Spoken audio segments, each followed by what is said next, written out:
Yeah.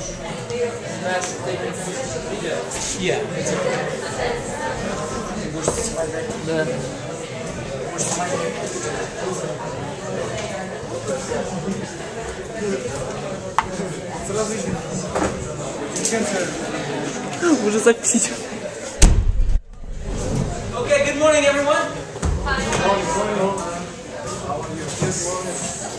My name is Josh Lange. I'm here to give a presentation about ethics. Before we start, though, I want you to think about this question for yourself.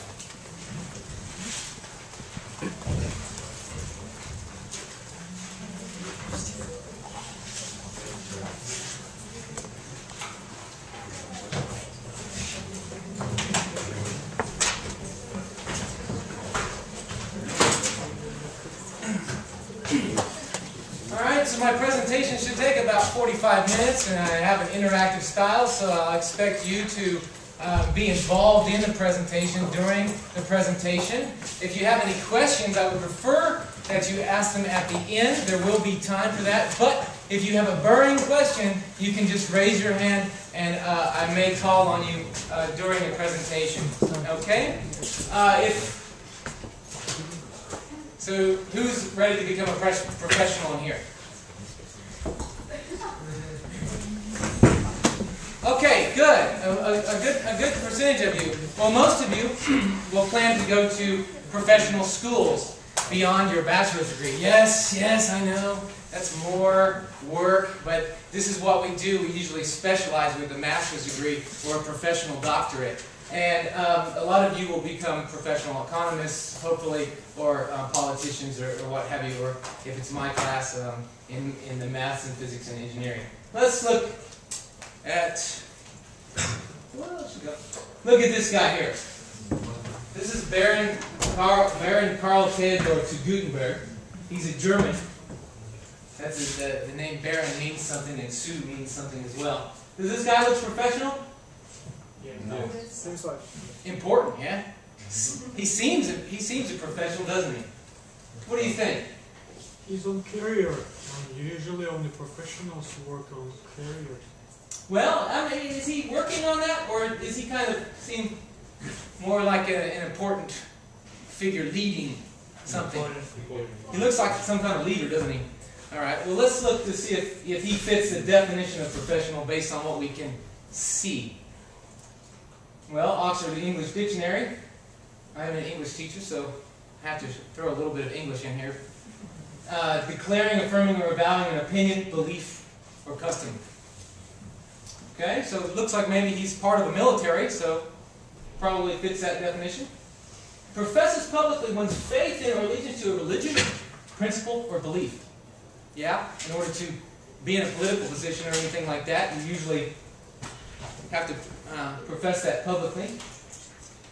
Requires advanced knowledge or training in some branch of learning or science. I think he definitely fits that according to the picture. Well, let's see. Who is Karl Theodor zu Gutenberg? He's the youngest defense minister ever in Germany. He got the post when he was 38 years old. Right now he's 39 years old. So Germany obviously has a very big military, very important country militarily. So he's the defense minister. Yeah, his name, Karl Theodor zu Gutenberg, Baron, means that he's very rich. That he comes from a very important, rich family in Germany that goes back hundreds and hundreds of years. A very respected family. It's like he could probably tell you the names of his last 7 grandfathers. I know many of you can do that. Wait, all of you should be able to do that. Okay, and second, he's the next in line for the chancellor position. A chancellor, does anybody know the name of the chancellor currently in Germany? Wow, you guys know a lot about politics. Great, okay. So that's the highest position in Germany. Well, so let's think about some collocations that go with professional when we think about Baron zu Gutenberg. Well, here's some collocations. I know that you're learning, hopefully you're learning these in your vocabulary class. To be a professional, to act professional, to consult with a professional, to take advice from a professional, to look professional. Does he fit any of these categories? Yeah. He looks professional. He looks professional. He's professional. He is professional, okay? Extremely skilled professional. You think that he's probably skilled? Yeah, Hey, he's the youngest one. he's the youngest guy in the highest position. Probably quite skilled, highly regarded. Yes. All right, so we got some qualifications of Finland. Well, wait a second there. Let's take a look at another picture of Carl Gutenberg. He's not so happy there, is he? What happened? You guys know. May 2011. Doctor. Now, he's no longer doctor. He's no longer doctor because he plagiarized on his doctoral degree at the University of Bayreuth. 15 years ago. But nobody paid attention until he was in a position of power. And then people started to look carefully. What you do now will have an effect on you in 15 years or later. Now we call him, in Germany, they call him Dr. Gutenberg. And the minister of copy and paste. Plagiarism! But this is an important lesson because he comes from one of the oldest, most respected families in Germany. So for his name Gutenberg to be changed to Gugelberg is quite significant. All right, so he's no longer the doctor; he lost his job. And most of you will want to go to Harvard or MIT or Cambridge or UCL, hopefully, for your master's degree because you want to be the best and the top in the country, right? You all want to have powerful positions and tell people what to do. All right, well, to get into these, you have to make a personal statement. Personal statements, they look for these things. This is the top 20 schools, top 20 professional schools in the world. This is what they look for. And what we see here is we see some normal things, writing skills. So be nice to your writing teacher. And all these other things. But we see some down here, maturity, worth 6. Values, integrity, character. That's 15. That with maturity, values, and character is just as much as your commitment to the field. That's hugely important. Why? Because if we're going to put you in the position of chancellor or defense minister or any other high-level position, we need to know that you are trustworthy. All right. So that's what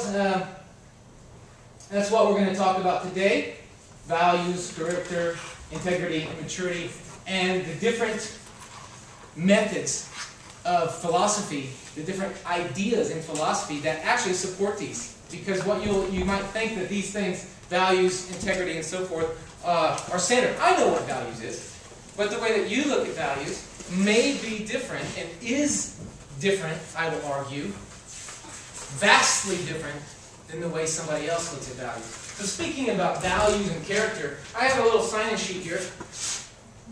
And Dr. Smart, thank you very much for inviting me today to lecture. Dr. Smart has given this to me and said that each of you have to put your name on here. Your name and number on here first. So this is a test of your character. Make sure you put your name, not somebody else's. So pass that around. Obviously, if you're in my class, your name's not on the list. So give it to the people in the first row there. Yeah. So if you're in my class, obviously your name's not on the list. This is only for the ARN people. All right. So moving on. We've already defined the professional, I think, and we've seen an example in politics, which I think most of you are studying, or all of you. And now let's move on to why thinking about right and wrong is necessary in the science and professions. Okay, then we will have some different dilemmas, and I'll ask you to engage in these dilemmas. Okay. Well, firstly, we'll move to the sciences. Charles Darwin said of all the differences between man and the lower animals, interesting choice of phrase, the moral sense or conscience is by far the most important.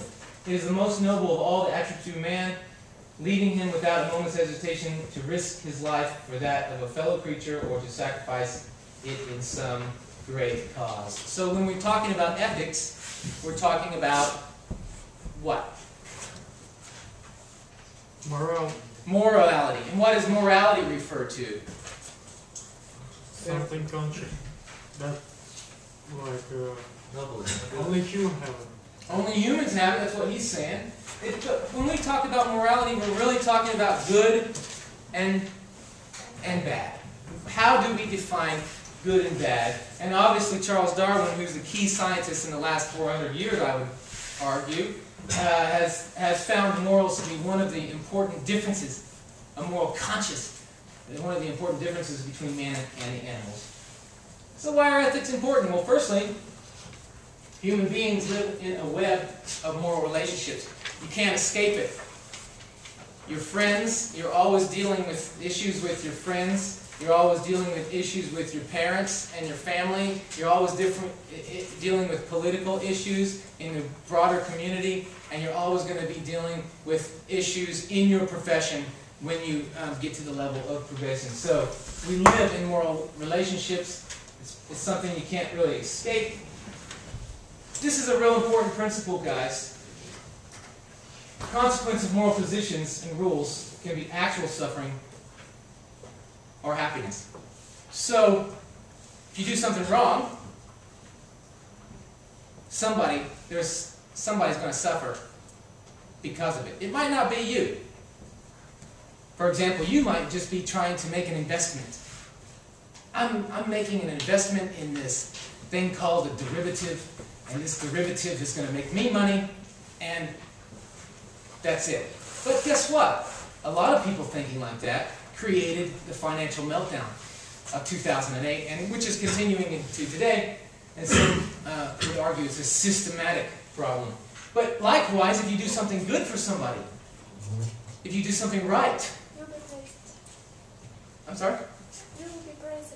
You could be, yeah, you'll be praised by not only by society for the good works that you do and things, but also you're praised because it has good consequences. So whatever you do, whether it's plagiarism on a doctoral degree exam or it's helping out your friend when your friend is in need, these are going to have consequences in real life. These are not just philosophical concepts we're talking today. These are very real examples and very real implications of these examples. And lastly, moral conflicts are frequently inevitable and difficult. All right, so if you have a friend, let's say your friend, or no, let's go even closer. Let's say your brother or sister needs an operation, a medical operation. Okay? But let's say your brother or sister has a gambling problem too, and they used to be rich, they had a good job. Well, guess what? They spent all their money on gambling, threw it away, and now they need an operation. You're the only brother or sister, should you pay for it? Yes. Yes? Okay. Some people would say yes. Some might say, well, why should I pay for it? Who will pay? Maybe some people would say the state should pay. That's the key word. Who should pay? Because whenever we use the word should, we're usually talking about morals. But it's a difficult thing. Yeah? Should I tell on my friend who's cheating right next to me? No. Well, no. But if he's cheating on, if he's looking at my exam, and the invigilator, you guys know how UCL invigilates. I mean, we are like military. You were just in a test, I'm sure. Well, if the invigilator catches us, we're both caught cheating. So should I help my friend? Yes. Or should I move? No, should I tell the fair. invigilator? It's unfair. What's not fair? You should cover yourself and not letting him cheat from you. You should cover yourself. It's not fair. You should help your friend. These are difficult dilemmas that happen constantly. And you can't get away from them. You can't escape. All right, so that's why, according to Bach, Callahan and Bach, and this guy, Engelhardt, made a great distinction, a categorization of the different levels of belief that we have. Firstly, there's personal beliefs. Your personal beliefs might differ from your community beliefs. Like, for example, in the example that I just gave, what should you do if your brother needs an operation?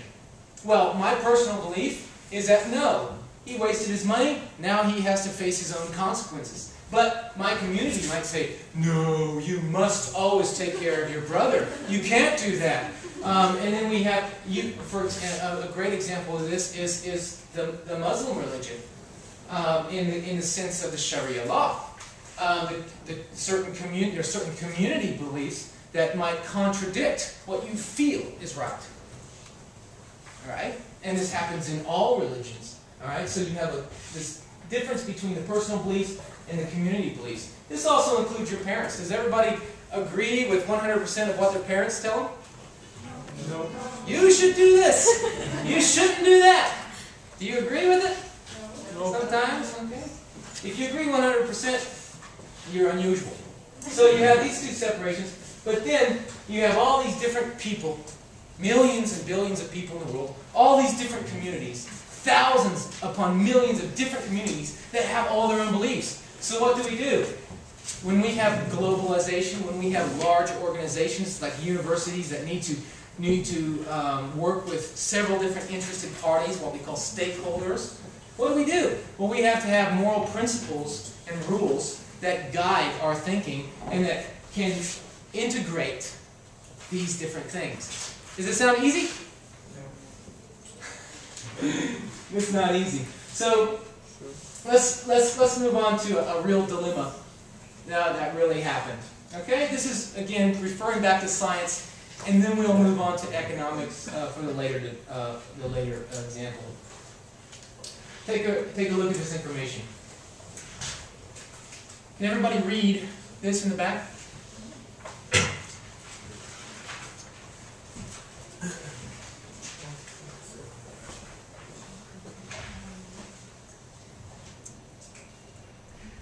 So basically, very famous Korean scientist, Dr. Hwang, very successful in getting money from the government and from private organizations.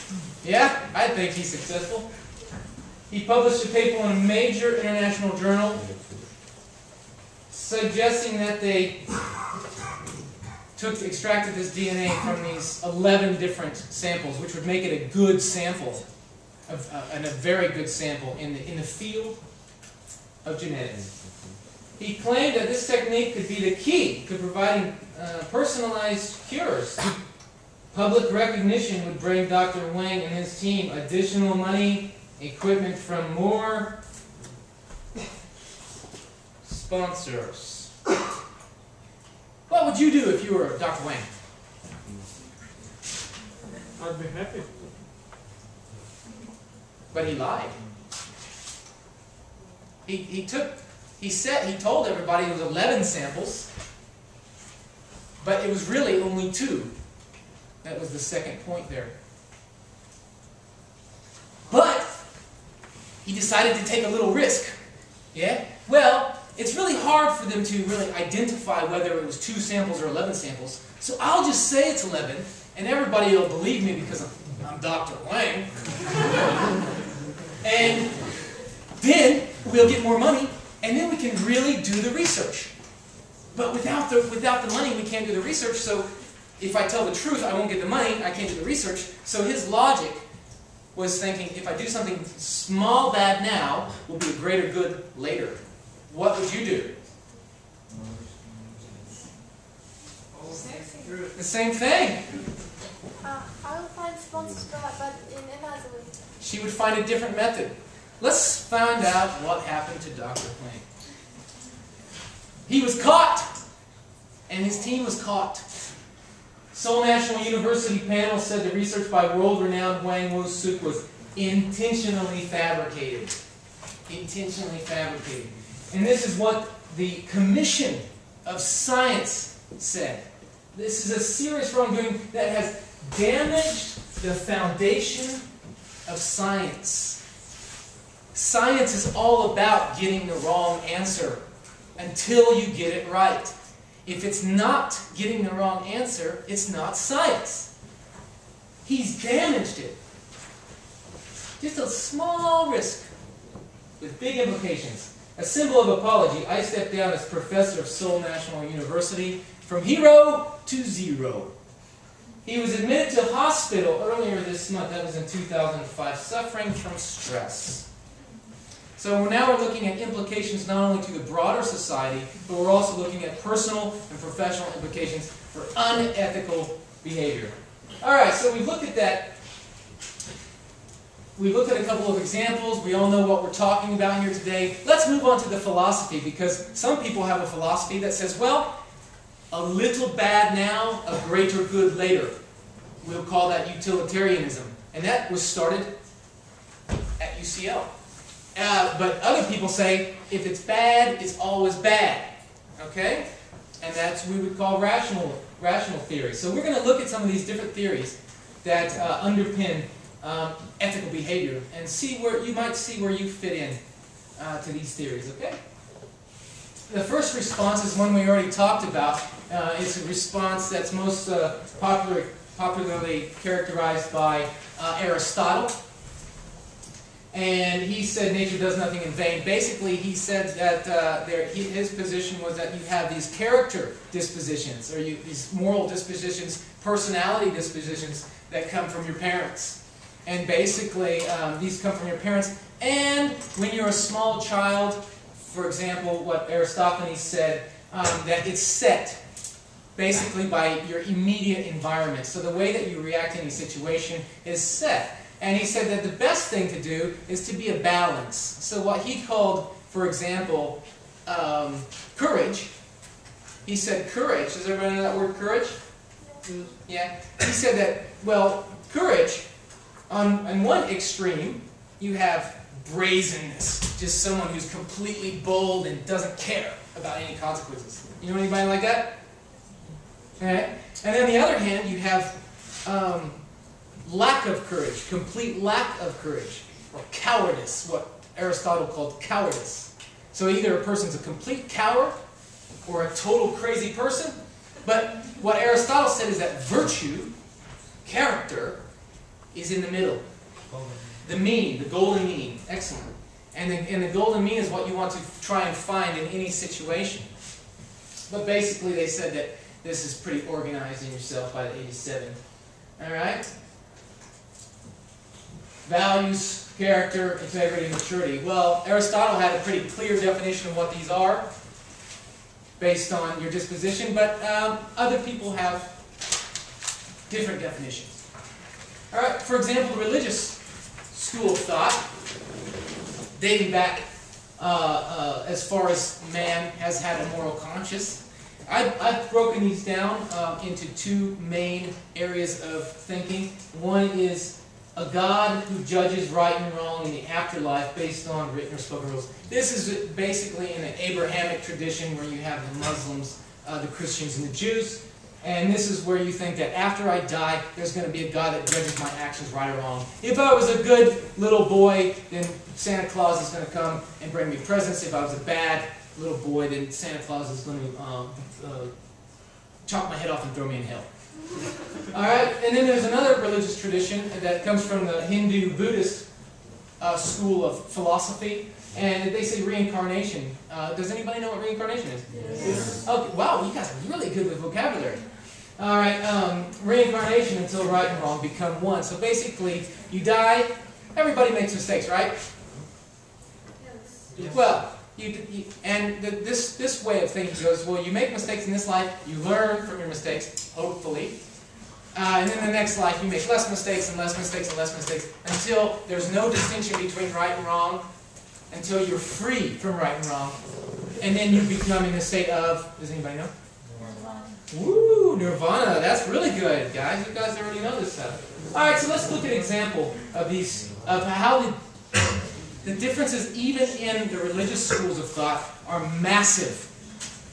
Lex talionis principle, direct retribution. Moses, an eye for an eye, a tooth for a tooth. Yeah, you steal from me, I steal from you. Yeah, you touch my face and I hit you 5 times in the face. Alright? This is a classic. But then Jesus comes along and throws that up in the air 2,000 years ago and says, "You've heard an eye for an eye, but I tell you, do not resist evildoers." Don't hit them back. Because he argued later in that same passage in the book of Matthew that if you hit them back, that'll only give them more reasons to hit you more. And this was in the context of the Roman imperial rule, so the Romans were looking for excuses to beat people up. Oh, you hit me back? Okay. Alright, then we come back to Muhammad, 500 years or more after Jesus. And he comes back to the lex talionis, and he clarifies Moses, because eye for an eye, tooth for tooth is quite specific, but Muhammad, may he rest in peace, says equivalent injury for an injury. Alright? And that's kind of where we get the idea. It's based on, basically it's based on the Roman law, which says, well, you can't really take a person's eye out. Why don't we, if the person's rich, why don't we just charge him some money? Or make him go to prison. Alright? And that seemed like a much more just way of doing things. However, this is taken quite literally in some Muslim cultures, isn't it? Yeah? But then, 20th century comes along, and a very famous Hindu person, who there's a quote from him in your library. Does anybody know who that is? Muhammad Gandhi, right? He comes and says, lex talionis, if we followed the old rule, an eye for an eye, tooth for a tooth, the world would be blind. Because we all do injury to each other, don't we? I thought that was a pretty good one. So even within the religious tradition, there's a lot of contrast. But there is also a quote, in order for evil to prevail, good people need to do nothing. Okay, that's another good quote. For evil to prevail, good people need to do nothing. And that links right in with the idea of reasoning and duty. This again was back in the Greek days. Plato argued that there was these things called forms, and forms create these ideas. And so there's an absolute universal right and an absolute universal wrong, and we just kind of play out these lives based on this absolute right and wrong. And the other school of thought during the Greek days were the sophists, and they said, no. Morality is only related to man, so man is the measure of right and wrong. It's nothing to do with these outside forms that exist in the universe. And so they've been arguing that thousands of years ago, but more recently a man named Immanuel Kant in Königsberg, Germany, who was he's a very significant philosopher, and he said that he created this thing called basically what he called the categorical imperative, which basically means all stealing is bad. If stealing is bad, it's bad in every case. It must be. And he's got a very strong argument for this, all right, a philosophical argument for this, and it's still used today for this idea that reasoning is where we make our moral decisions. We actually think about our moral decisions as they're right or wrong. All right? Good enough for a basic introduction. In contrast, there's more recent thinkers who suggest that the consequences, again, the good and the bad, a little risk now, a lot better later. If I only do this small thing wrong now, it'll create greater good. The most good for the most people. I'm sure that you've probably heard about Thomas Hobbes or Gautier. Egoism. Basically, this is the idea of self-interest. Well, if we're all self-interested, then what we're going to do is we're going to get together and make a social contract. Hey, you don't punch me in the face, I won't punch you in the face. Let's be friends. And then the world just will work peacefully. And then we can have a free market and there won't be any problem with the market, right? We don't need any other economics besides Adam Smith. So basically this says that self-interest, by acting on your self-interest, which you will do anyway, that's where morality can be best situated. Another school of thought, again thinking about consequences. This also has led to modern human rights theory as well. Altruism, this is Auguste Comte, he's also the founder of the positivism. He said that we're morally obliged to benefit others. Okay? So he's been situated in the consequentialist movement. And then utilitarianism, again I mentioned this earlier, Jeremy Bentham was associated with UCL in the early days, and you'll see that in a minute. And he says basically this idea that you always have to weigh the good and the bad. So he assumed that the good and the bad can always be weighed. He assumed that good and bad are measurable constructs. Okay? And John Stuart Mill adapted that a bit. So basically this is where you get in the financial theory, cost-benefit analysis. Has anybody heard of cost-benefit analysis? Well, if you're going to be an economist, you should get to know some finance terms as well. All right? So that's consequentialism. Oh! And here's Jeremy Bentham right here. He likes to spend time in the UCL library. And there's obviously Sarah Felix there with a glass of tea. That's actually in the UCL library in London. So if you go to London, make sure you ask to go see the library. And in the library, you'll see the Jeremy Bentham room. That's his real body. That's his real dead body, yeah. It's a different head, it's a plastic head, because people were used to steal the head. But, that's not funny. But anyway, why is his dead body sitting in the UCL library? It's simple because it's cold in there. Somebody challenged Jeremy Bentham. Somebody challenged Jeremy Bentham. He said, "What use can be a dead body?" So they're challenging him on this cost-benefit. What are the benefits of a dead body? And Jeremy Bentham, well, I'll give you a good example. My dead body can be exhumed and used to inspire people to think critically and challenge the status quo in future generations. And guess what? It's a symbol. His body is now being used, so there was some benefit to the dead body. Alright? And Sarah obviously recognizes that with her teeth. Another school of thought, and I just got a couple more and then we'll move on to our last example, is emotions. Yeah? What's right? I feel what is right. I know what is right because I know. I feel it. Alright? But this has a philosophical background as well. David Hume, 1748, Scottish philosopher, says reason is a slave of the passions. So he contrasts Kant quite directly to say, where Kant says, you think through things and then you act, whereas David Hume says, no. You can't really say what is good or bad by any rational means. It always comes down at the end to a feeling, to a sentiment. All right? And he used the idea of the spectator. Again, he's famous for the idea of his philosophy, empirical philosophy. And so what we see is these moral philosophies are something are part of a greater philosophy. All right, we're just scraping the surface today, guys.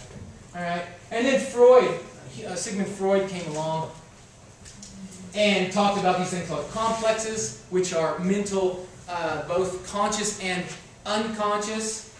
Drives, and these things actually drive your behavior. It's quite complex, but basically he's saying that these come from your feelings in the emotional realm. You can't separate the emotions from your conscious behavior.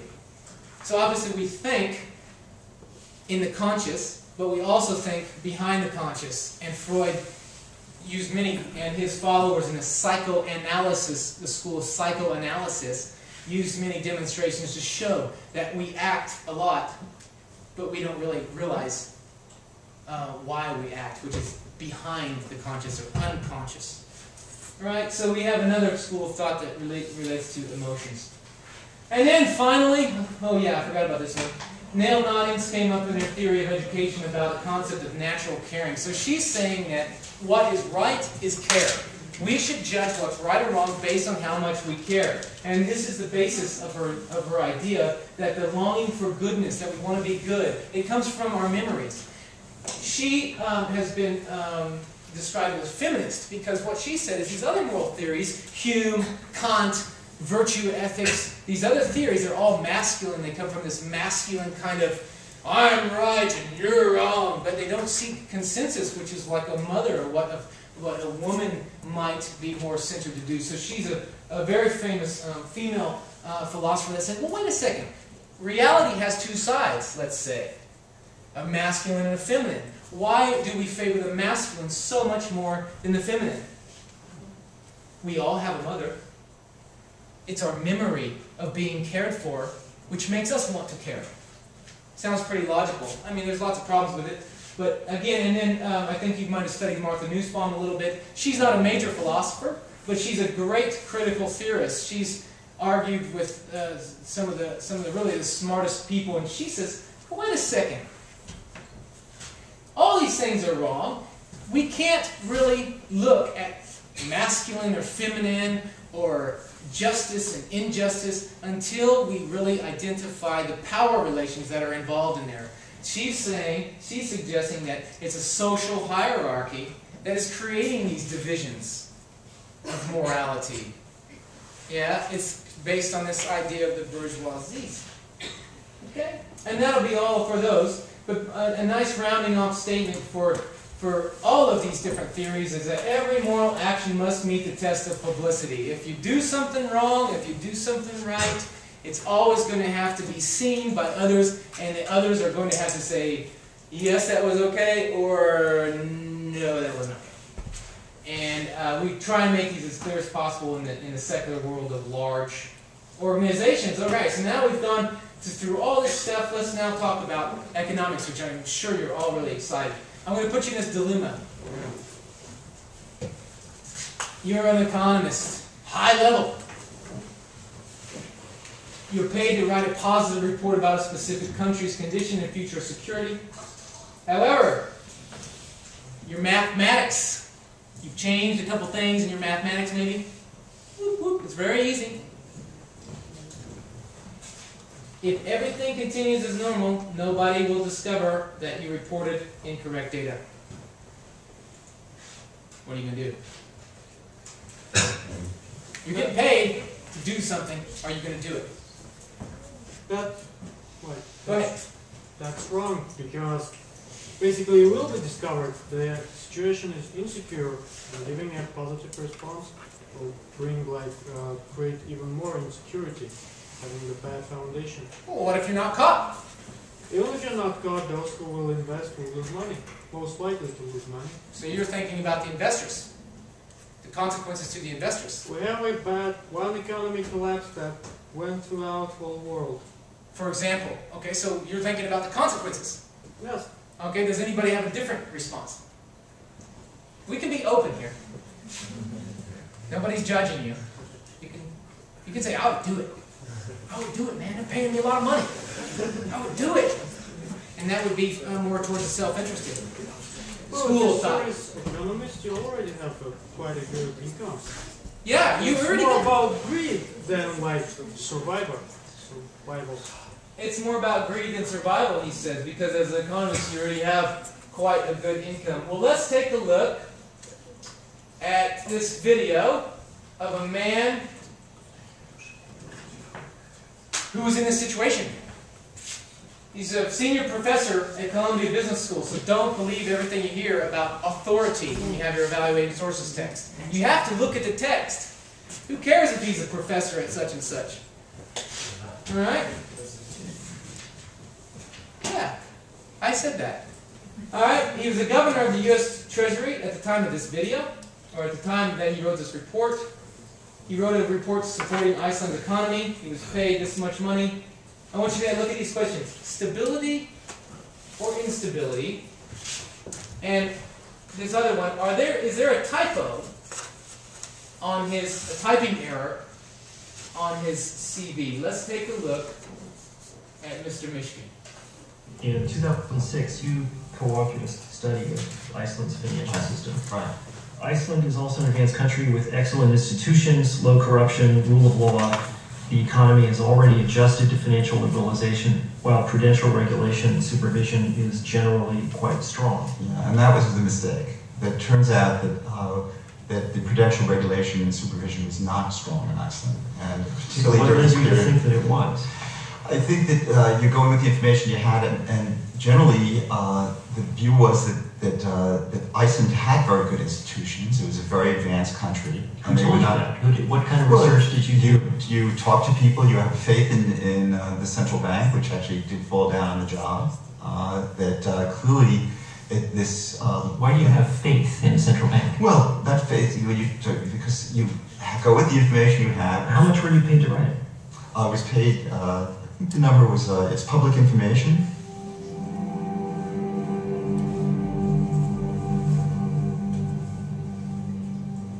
On your CV, the title of this report has been changed from Financial Stability in Iceland to Financial Instability in Iceland. Well, I don't know, wherever it is the thing, if it's a typo, it's a typo. I think what should be publicly available is whenever anybody does research on a topic, that they disclose if they have any financial conflict with that research.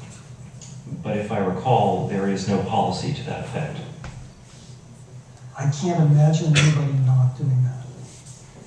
In terms of putting it in a paper, it would be significant professional sanction for failure to do that.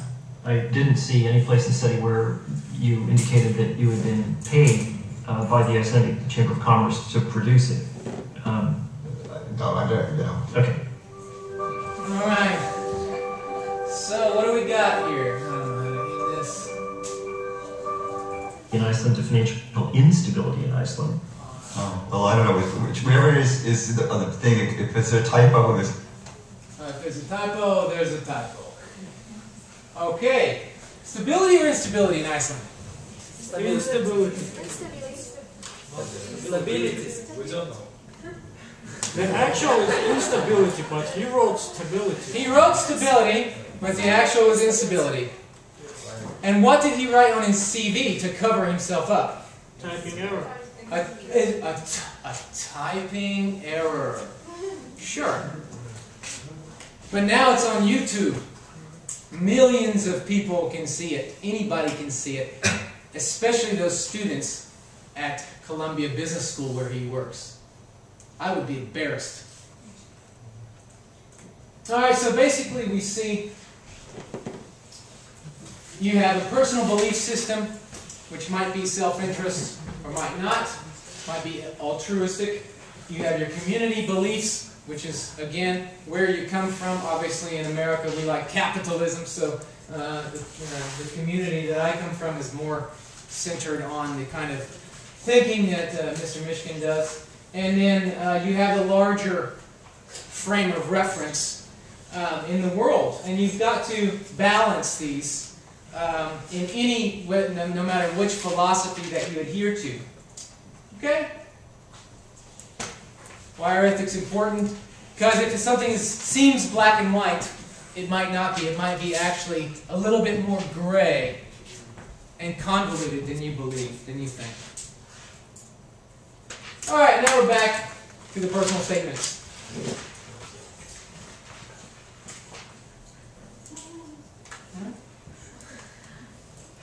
All right, here's some examples of unethical conduct from university students. Oh, not me. Plagiarism, paying other people to complete coursework, falsifying data on research projects and labs, copying from other people on tests, lying to your tutor or teacher, downloading illegally from the internet. One last dilemma. This is a dilemma for you. Well, that's what this guy says. You know, but communism doesn't seem to work very well. I can't tell you, you do this or I'll kill you. I can't do that. This is what we do. If you plagiarize on a test or you're caught cheating, 0% if we catch you. But if you're not caught, you get out of there. So let's put you in a real situation. Okay, so we know that there's future implications, future and present implications. Put yourself in this situation.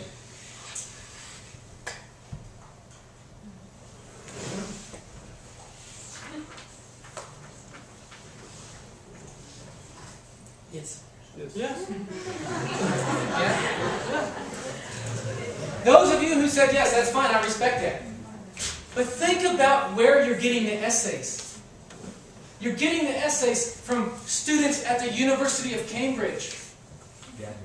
But yet you are sitting here and saying, we're going to be the top university in Kazakhstan. We're going to be world-class students. Yet some of you are saying that you will get your essays from students at Cambridge. How can you ever match Cambridge when you are taking their work and copying it? Anybody have a response? Not copying. I'm taking the work. I don't need to do the research. I have a ready paper. I just rework it, putting in my own way, and I submit it. And I've done some work, not the work they were expecting me to do, but I've done the work, and I will be passed because I didn't plagiarize. And what's going to happen in 10 years when you're given a contract to write an economic report, and you need to know some certain mathematics, some certain skills, some certain knowledge that you're learning a lot of these on your ARM course, by the way. You're going to need some of these skills, subject-specific knowledge, but oh, I don't know. Or what if you're a doctor and you plagiarized, or you've got this, let's say you've got somebody from Cambridge to write your medical doctor paper, and then you're in a situation where there's a patient that could live or die based on your knowledge of how to save this person's life. But in that class, you just reworked that person's paper. You didn't really do it yourself. So what will happen to that person who's dying on the table at that moment? I don't know. Depends how good you are reworking the paper. Okay. Because if you were like in a detailed way, you have all the information in your mind. You just don't need to find it. You have it in one piece. It's not the same as you begin your research from zero level. Okay. Yes, and this workload that student will influence to your perception of the following information.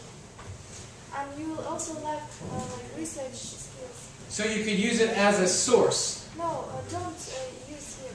Just prepare your own work and then you can compare. Okay, so you can compare it. Well, I personally, I've never paid anybody from any university to compare their work with. All right? There's plenty of smart people around here. Plenty of really, really intelligent people in this room right now that you can compare work with. You don't need to go to Cambridge. All right? Are you really ready to become a professional? All right, so we've gone through all these bits. I'll summarize and I'll leave you with a thought. So there are 3 rules of ethics included in major decisions. That's what I've argued today. Codes of conduct are based on multiple philosophical theories that interact in professional, organizational, and scientific communities in order to, 1, define the professional, and 2, specify the most appropriate course of action in difficult decisions. And we've looked at some of those decisions today.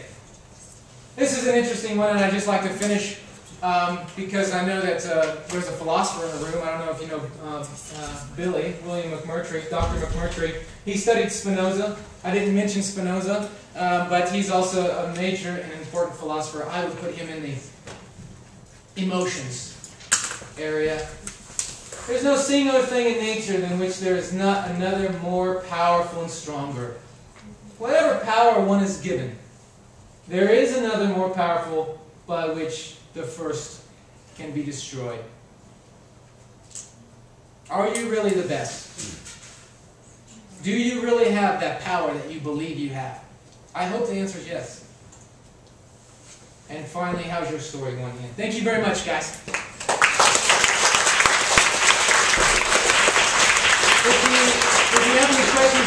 If you have any questions, we have a few minutes left. Yeah. How do you define the word professional? For example, I don't think that Gutenberg is not a professional in terms of ruling the country, because he's a professional ruling the country, but he's not a professional in terms of academia. So how do you define the?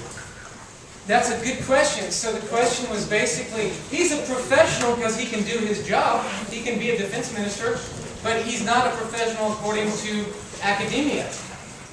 But the fact is that whether he believes he's a professional or not, it's not his decision.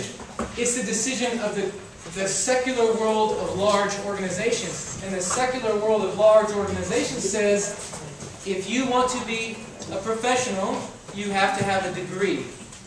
And so he said, he agreed to that, and he went and completed his doctorate degree. But he didn't really complete it. He cheated on it. So how can you say he's a professional? Because you might say he's a professional, but that's you. The world says something different, and now he's had to face the consequences based on his actions. Unprofessional actions of plagiarism. Okay, other questions? Everybody got good notes? Don't you think that it's just a group of jealous people who want to try to destroy this guy? Maybe because no one paid attention to his doctoral thesis before he became a minister of defense and so on and so on. That's a good point. And that's why we need to pay attention to the idea of power. No matter how powerful you think you are, somebody's going to find a weakness in you. Somebody will find it. But if you're morally strong, there's a lot less opportunities for people to break you down. Yeah? Okay? Those are very good questions. Thank you very much. Anything else? Okay, guys. Thank you very much for your time.